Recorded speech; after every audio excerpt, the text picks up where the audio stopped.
JD. Okay then. Did someone leave in compute the programming in the game speaking the instructions out to the rest of the game? Also, JD, you were supposed to introduce the part. You know, it's interesting how I don't even care at this point. This game's hardly even about No, me. don't you see? Don't spoil it right now, Dibs. But JD, but don't you see, Tio? That's the thing. JD is still sulking because of the whole. Oh, you, Kait, would know a lot more about my dad than I would.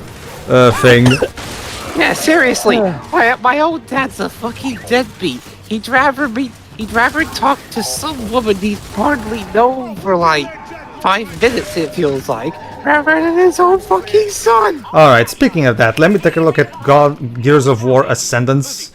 And for the record, this isn't even, it literally says on the cover, and I quote, the official prequel to Gears 5. So this is the official prequel thingy that they came up with so yeah, this is in canon. It says right here, right in the cover.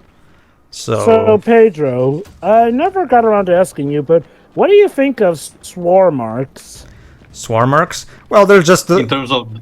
Well, they're just the Brumax, just with a different name, really. That's the that's the problem. They're Brumax, but they're Brumax brought back from the dead with numerous blisters and heavy crystal growth. They function identically to the original. They just look different, which sure might as well. Remember, it's like we've mentioned in our Gears 4 playthrough. It's this thing where they bring back the Locusts, but for some reason they don't call them the Locusts, and they have this back and forth. Oh, they are the Locusts. Oh, turns out they are not the Locusts. It's like it's like Tom Bissell knows that they're just reviving the old enemies, new Star Wars trilogy style, but he doesn't want to actually say it on dialogue because he wants to see if somebody will not notice, as long as he doesn't actually spell it out. Anyway, sorry, go on. I mean, I guess when it comes to the look of Swarmax, okay, they do have an interesting crystal and somewhat more mechanical look, I think, maybe. But, yeah, it is a bit of a shame. Like, again, I feel like they could have easily have come up with a new enemy or something, or if they really did need to bring back the Locust, just be upfront that they're the Locust. With the constant going back and forth of this, you're just leaving fans feel like the thing was half-assed. Which it kind of was in the narrative. Alright, I've actually found the Reddit right here saying... Yeah, I was about to mention. Like I mentioned in the previous part, I tried to look up potentially what the story was about, but the only thing that I could find was in Marcus', bio recap, not bio, story involvement. Weird that the wiki wouldn't have more about it. Well, the wiki has an article regarding the comic, but it's only the synopsis. So, for comparison, since Marcus is central focus and should be talking about the fact that he was, supposedly with Kait, at least isolated from JD. That's the clear focus we need to understand. I thought, well, let's search in Marcus' bio that talks about his story through the games and what he does. And the events between Gears 4 and 5 are only mentioned here, and like I said, the only thing that I could find close to that was a situation where the entire team was on a mission, but due to circumstances, Marcus and Kait are separated from JD and Dell, and then they get united. If there's more to it, that particular bit doesn't tell it, so that's what I'm also curious about. Okay, I found something here on the Reddit. Do not worry, civilian. We will help steal your shit. I found something here on the Reddit folder. Just take that. Yes, Pedro. Well, actually, I don't know what. I'll wait till Shira is back anyway. Well, Joe, it's not like they're going to object to it, are they? Sure. Yeah. I mean, their home is pretty wrecked. Well, they're pretty wrecked. Hey, yes, that couch fort will do wonders against tactical battle. For a second there, Pedro, I thought you were going to pull a me and shoot the guy. I don't think it's good that they I don't think I can do it, so... The Rising. If this were GTA 5, and if this were like GTA, and I were the one playing it, I'd probably shoot them. I mean, it's not like... I mean, look at the shithole there, and it'd be a mercy killing. Guys, I don't know about you, but I am so looking forward to the Rising. Oh, great. An actual proper snatcher. Yeah, thank you. Never mind, Control. Oh, that's Carmine, I took care of it. I guess. We gotta secure this. There's Lizzie. Yep. Lizzie? Oh, man, sister, you are crazy! What can we do to help? Just clear this street, Delta. Otherwise, we're stuck here. Yeah, I have to say, for an establishing character moment for Lizzie as a Carmine, I guess it works considering she's mostly associated to Clayton. We might need reinforcements here. Crashing, yeah, again. She's like my playstyle. Yeah, I'd rather just crash into the enemy, Ram squish into them right things, there yeah. and then. Mind you, You also, know- it's also, I guess the choice of enemy is deliberate, considering the Snatcher gave you so much shit in the previous game, so... Yeah. Hey, you know one irony I do like is like, well, you know how Cole was lamenting how he was aging so much in Gear Street to the point where he was the bald one? Well, ironically, it feels like Cole aged the most gracefully out of all the Gears to this point in this game, ironically enough.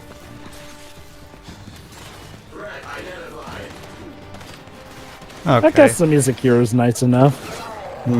It's still not. It's not that. It's not so much that Ryman's music is necessarily terrible. It's just that it doesn't sound like Gear's Not music, memorable. and it doesn't have I guess when- it doesn't have the grandeur and epicness of Gears of War 2 score, or even 3 in 1. Like seriously, it's just, like couldn't they get Steve Jablonski back at least? Or someone else entirely. I guess also the idea it might be a problem in terms of direction. I do get what you mean. It's the kind of music that's good, but when you compare it to what we had before in the original trilogy... Seriously. For those who don't remember, go back and go to YouTube and search Gears of War 2 Finale. The track that's literally just called Finale, and it's just the thing that became the and then the choir and everything. It's such an awesome theme. Like and you have nothing in 4 and 5 that even matches. That even, like seriously, mentioning the music of these games next to the Gears of War 2 score is an insult to Gears of War 2 score. Seriously. There's not even a fact that I would have accepted if, being a new type of story as a sequel, as a new entire leitmotif on its own to reflect these new times. But so far I haven't actually caught it, whatever it is. That's the problem, Tio. We're essentially back to where we were in the original trilogy, just... True, tonally, but not well- exactly, Joe. But remember, new circumstances have happened, the scenarios change. Technically speaking, yes, some things are the same, but it's a new setting with new people overall. Technically speaking, it's not. In terms of thematical theme, it might be similar, but it's still a new thing to distance from the previous trilogy.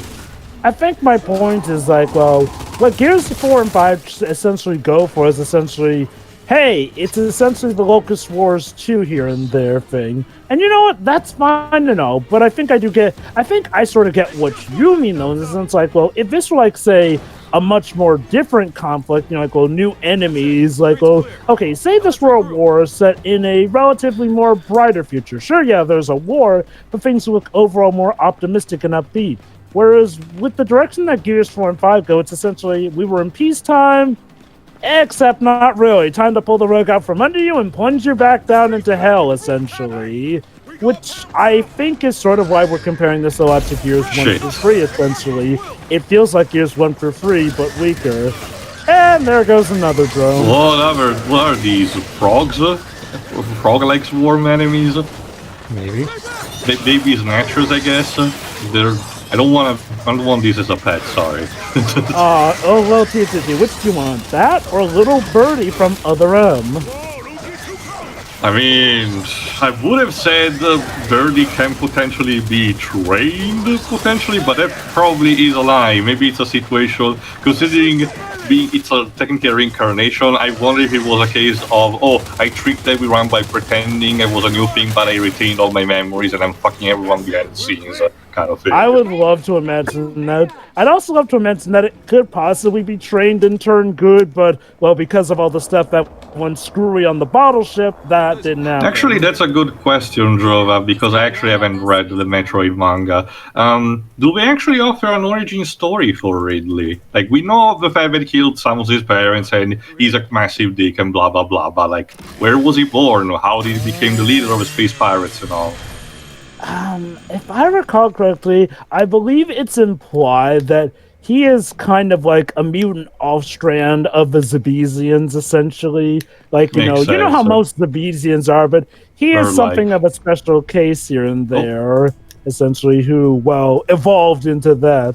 Also, here we are at the grave. What is this monument?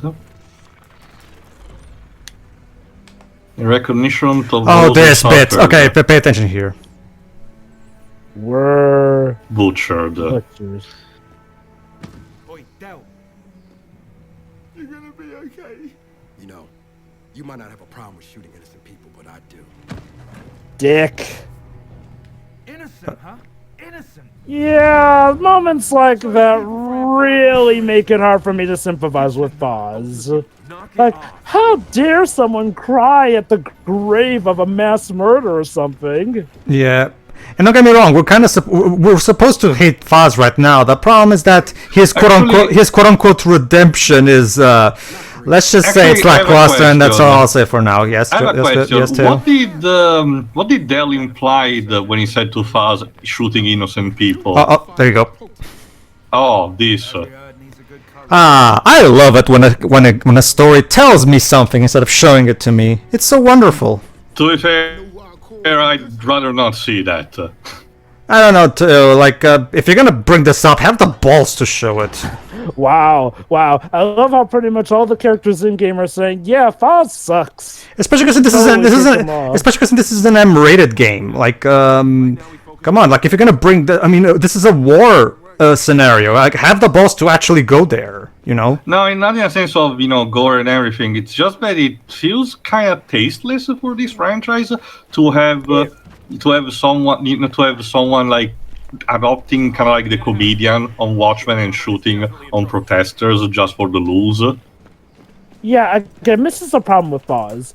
They made him a little too unlikable. Foz's character arc is a typical one. Oh, let's make this character that the audience really hate, but then, suddenly, he makes a turn or shift that makes them feel terrible for hating him and going, "Oh god, poor guy. Yeah, trying to make me feel sorry for a guy who shoots on innocent people in a protest and makes laughing about it. Need a He time, makes Shiroi? jokes about it. Yes, please. I just Go wanted to to- wait for Drova to finish. 13-15. Basically. Yeah, go ahead to there. But yeah, he mocks Dell for showing sympathy for these people. Again, good luck trying to make us Alright, like there we him later on. Almost there. No, it's more to me the fact that it reinforces the kind of focus that this new trilogy wanted to showcase, but hold on, I'll mention in a second because we're almost there. And go. The first trilogy didn't focus it too much, aside from mentioning, probably in 3 mostly. 2 was showcasing more in a positive way. The idea that both the situation with the Pendulum War and subsequently the Locust War turned the government, the coalition actually, into a military state, one that acts out of totalitarianism with probably little to no democracy. Which, that potential most likely doubles as borderline fascist. This new trilogy kind of spent, well, not trilogy, mind you, sorry. These new games so far spent a lot of time trying to say the fact that the peace conquered after the Locust War only led to install an actual military dictatorship, which doesn't really add that up. I don't know. It feels to me we're missing a step in that kind of direction, especially because if it was a situation where he instead installed a proper, democratic government, and then when the locals showed up, immediately went back to military, and that forced a conflict, that would be more understandable. But there was the entire thing for which a lot of humans split up and created communities like the one JD and Kait were working for in 4. I get what you mean. I think the problem is these new set of games make the problem that a lot of long-off sequels make. Whenever there's a sequel that has a huge divide in time from the last installment, more often than not, when stuff changes drastically yet isn't explained that well, we want to see how exactly things got to this point here and there, because A does not match up with B. But go on, Pedro, I'll continue later. Basically, to recap, remember that British guy who's a jerk who now joined our party? Turns out, Dell doesn't like him because he once opened fire on people who were just protesters, and that's why he's a dick and blah blah blah. So that's nice. I guess. And Boz made fun of Dell for shedding a tear at the graves of the people that he shot too. So yeah, this guy is basically a big pile of shit. But don't worry, Shiro. Don't worry, Shiro. I'm sure the game will succeed in redeeming it. More specifically, considering how generalizing that kind of personality it is, it's pretty much clear that he's instead a straw man. Just to put there to reinforce that kind of theory. And mind you, audience, I mentioned also, I think, in the previous games, but I don't really want with this saying that the Gears games don't need to be political in that kind of sense. So the previous trilogy, like I said, had those themes, but there weren't really the background, the focus, but more like stuff that happened. Sure, it was a bit in the way of a protagonist at some point, like again the politician in 3 who fell to power off screen and then kind of became a dick and got what he deserved at the end. But again, it wasn't like there to be the focus. While Marcus was, there was a bit of a storyline with Marcus, resenting what he did because he rebelled against orders and everything. Again, they didn't make such a big fuss about it. While a bit in 4 and so far a bit here, you get the idea that you had those kind of moments where the game is winking at the player and say, "Hey, these remind you of anything?" Okay, the thing with Gears 4 and 5 is it feels like they're trying to be arguably more deconstructive of the concept here and there. Let's actually analyze how things may have been in the military, or, of course, because even though we won our victory in Gears 3, things weren't all hunky-dory. They were just as bad, or yada yada yada here and there. And trust me, Gears 4 wasn't doing any favors with how First Minister Jin handled things. Ugh. Yes. Again, so nice that we have a political force who arguably kidnaps and separates families and whatnot. Not just all that. In a vain attempt to root out an enemy that they don't even know is there. Yes, Pedro. To go on to Gears of War Ascendance, aka that comic. That's quote-unquote the official prequel to Gears 5, as the cover says. So again, Clayton. Hey, Clayton. But yeah, that's right. Clayton's back. According to this guy on Reddit, here's the synopsis. Starts right after Gears 4 ends, with the group placing rocks to cover the grave that the kid that Reyna was buried in. They escaped on outside a village where they were able to connect Jin and get evac. They get to New Ephira and meet with Jin. Jin pardons JD and JDL for going AWOL, and whatever happened at Settlement 2 reinstates their ranks, while Kait finds out that there's 2 teenage survivors from her village and goes with Marcus to rescue them. JD and Dell go on a mission to investigate a locust burial site that just went dark, and the site ends up having the swarm emerge, and they get stuck there for a while until they manage to get evac. Marcus and Kait end up at another village where they find the kids. So basically the idea is that JD and Dell go on their own separate mission, and Marcus and Kait go on their own missions, basically. But does he specify that Marcus wants specifically to go with Kait? It doesn't specify. Well, come on, I'm just reading a basic synopsis too. For all I know, maybe this synopsis is hiding some detail. It's not telling all the details, obviously. There's no actual replacement for reading the actual bloody comic, obviously. However, even if he doesn't too, even if he didn't do that too, JD's reaction in this game kind of tells me that that's how I'm supposed to take it, apparently. Because, well, like I said, unless he's overreacting. I guess it's just. I mean, you'd think. The truth of the matter is that JD clearly resents his father, and to a less extent, Kait. And the game doesn't really, sadly, doesn't go that much further with this. Go ahead, Jova.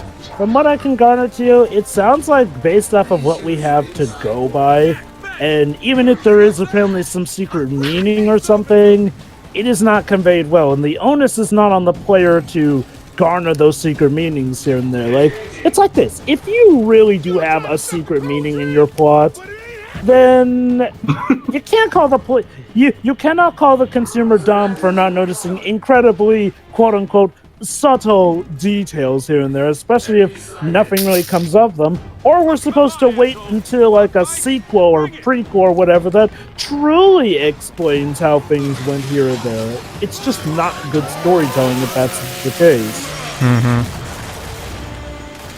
Basically. But even if we were to take it that way, what would it even change, honestly? Well, the fact that Marcus didn't want to do that intentionally, like... That's all well and nice, but that wouldn't. But then that doesn't really facilitate what happens later in the story. I'm not. Well, okay, Jova. Much Much like with Korra, I already told you. You're speaking mostly with hindsight. I don't have that luxury. Well, true. Well, again, that goes further to my point here. Is like, well, I feel like producers should pay mind to the fact that we as consumers do not have hindsight or foresight here and there. So I feel like they should handle, quote unquote, supposedly sequel hooking or, hinting at stuff to come in a much better way. Because, let me put it like this. If a story ends with apparent plot holes that will apparently get solved in the sequel, but we have no clue whatsoever that a sequel is going to solve them, let alone if there's even going to be a sequel, then the producers have no one but themselves to blame for audiences taking umbrage with that. Because, congrats, you left people with an incomplete story that, as far as they know, is the complete story here and there. You can't just suddenly cry foul that they have issues with that, because, well, then that means you didn't tell a story that's good in and of itself. And yeah, I get it, part 1s or part 2s here and there, but normally people go in with a mindset knowing that there will be a part 1 or a part 2, so they... Well, okay, so there's more of a safety net here and there. Again, I just really think that leaving so much up to the viewer is not a good tactic, always here and there. There's a time and place for that. Most often than not, it unfortunately gets abused. But what do you think, Pedro? Basically, yeah. I mean, I don't really have much to add, no. Not really. But the basic point is, yeah, now we have to shoot some more locusts, so once again we can save this town that's being assaulted. That's really basically it, really. I'm sorry if I laugh, but honestly, every time you blow up or supposedly split apart an enemy, they literally fall into blocky chunks. It just, again, it feels so weird that we went from the detailed gore of the original trilogy to admittedly the sloppy mess it's that like was Gears 4. Yeah, it goes on to what I was... Technically better, but dang. That's what I was saying to Teo, Joe, but that's the thing. It's like these new developers don't really have the same balls that Cliff and his team had. They don't really have the balls to not just because of the gore. Like they position They position this. That's the thing, though, because hold on. The previous games are in this one. Hold on, Dibs, let Pedro finish. The position, like seriously, this new game literally established that this one of our main characters has opened fire on protesters. But it doesn't have the balls to actually. But it doesn't have the balls to actually show this. Instead, they just say it via dialogue, and I can understand that it's very, very. I can understand that it would be controversial to have something like this in a 2019 game. I get that. But in that case, don't even choose a different backstory. Like, just having this, but not having the balls to show it because, you're afraid of getting backlash. You just get a lackluster character as a result of this. I wouldn't be too surprised if that is actually shown in a comic. Okay. Well, forget just showing it. I feel like the character's reactions to it is very well, minuscule, all things considered. Like, we have seen that a lot of these characters would not take too kindly to it. The fact that they didn't boot him off right here and right there for that, okay, yeah, maybe higher upper management keeps him on board here and there, but it's like, at most we get a, oh, I sure want to kick him off the team. Oh, Like, I don't know if it's something in the game, we'll mention it later, but I'm reading here to see if it was mentioned in a comic. I don't think it is, but it seems that during that firing on protesters episode, apparently what fans did was simply following what JD did, because apparently JD was the first to order shooting on protesters. Is that mentioned in the game, Pedro? I'm sorry, could you repeat that too? Okay, during the protester, when Fuzz and the others were deployed to quell the riot, things quickly turned violent as the protesters had begun throwing firebombs at them. JD ordered his Deebees unit to open fire at the aggressors, and Fuzz soon did the same while Del kept his Deebees from killing anyone. As he did not want to kill anyone. Basically, Theo, that's what's gonna be revealed at the end of this act. Actually, yes. Well, fuck me. No, don't worry, Theo. Like, you'll see. I think that does. Okay, I think that does raise a good question though. Why hasn't Del been on JD's case for that? He doesn't know it yet. That's well, that's why. Okay. So remember, Jova, we have to divide our main group in a franchise that's all about uniting against a common threat. Oh, yeah, that's right. Forgot about that. Because, you know, basically, don't get me wrong, and don't get me wrong, everybody. I'm not saying you're not allowed to have conflict between the main cast. Of course you are. The original trilogy had that. But my question in this case will be priorities. First, destroy the fucking locust, then you can actually beat each other over, you know, this discrepancy. Carmine! Man, kept a lot of people alive today. I'm a dick. The grub killer returns, baby. Grub killer, swarm killer, whatever. Rescued by my Yo, Clayton. Uncle Clay. Yep, Clayton actually became very and yeah, popular. Shirei, the joke is that we never seen how the Carmines look like in face. We always see them with their helmets on. And yes, it turns out Lizzie here is Clayton's niece. She's keeping the family honor, you can see. Wow, 2 Carmines alive, side by side. Oh. Oh, shit. Yeah. I guess it's the swarm equivalent of a Creels. Except they can be during the sunlight. That's a problem.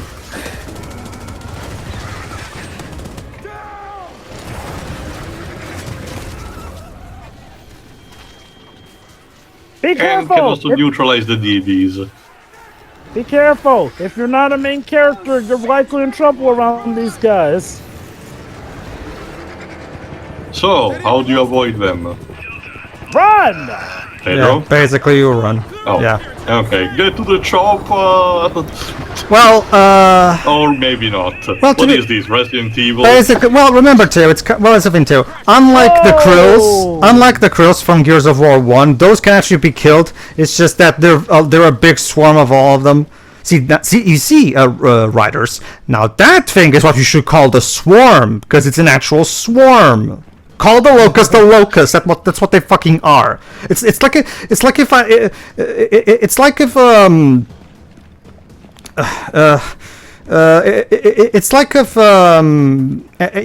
you called. Oh, sorry. Did you want to? You know, it's like if Rise of Skywalker tried to call Palpatine another name and just hope we don't realize that it's actually Palpatine. Clearly. Like, it's clearly the locust. Just admit that you're bringing back the locust. Go ahead. But Pedro, Palpatine did go by another name. See? It was Snoke.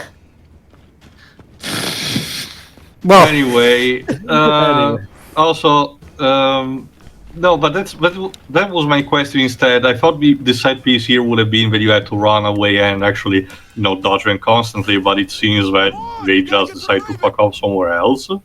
Convenience of the plot too. Yes, Joe. Okay. Seriously speaking, though, your example regarding Rise of Skywalker comes to mind with how the First Order pretty much just became the Empire all over again by that movie. But they were called the Final Order. To be fair, Java Stormtroopers was only an adjective from being Imperial Stormtroopers, so that in itself also, was its own different thing. And now they have red armor. I get the idea that if the Swarm was still the main adjective, but now we were called still Locust, that would have been a good compromise, because it's still technically new stuff, but it's still also the Locust at the same time. Now, to give this game some more credit here, I actually do like that introductory scene of the Swarm's version of the crew. They're essentially a much more deadly version of them from previous adventures that you just saw here and there. So yeah, you're left wondering, how do we take down this new threat here? The chapter is literally called The Tide Turns, and that does not suggest good things for our heroes. Especially because, again, these krill apparently cannot be killed with the sunlight, so that's a problem. Moments like these are actually good because they help differentiate this game from the original trilogy in a good way. Oh, Pedro, you can't walk through fire. Apparently you can. I just did. Fox boy. So how did you know you could walk through fire? Tails. Because you just told me that you could. Whatever.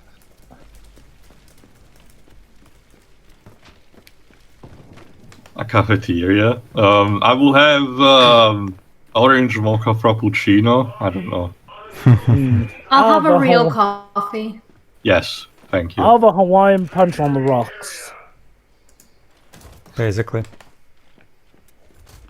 What about you, Dweebs? Can I have a bullet cake, please? What's a bullet cake? That doesn't sound very appetizing. Is it like a syringe and they inject you cake directly into your veins or something? Yeah. Basically, in the future, people decided, cyanide pills are just way too painful. Let's have a bullet cake instead if we need to take our lives to stop the enemy from getting information. Anyway, sure, well, it will kill us, but at least it'll be more tastier. Well, Job objects to something. We'll see you for part 4, I guess. See ya.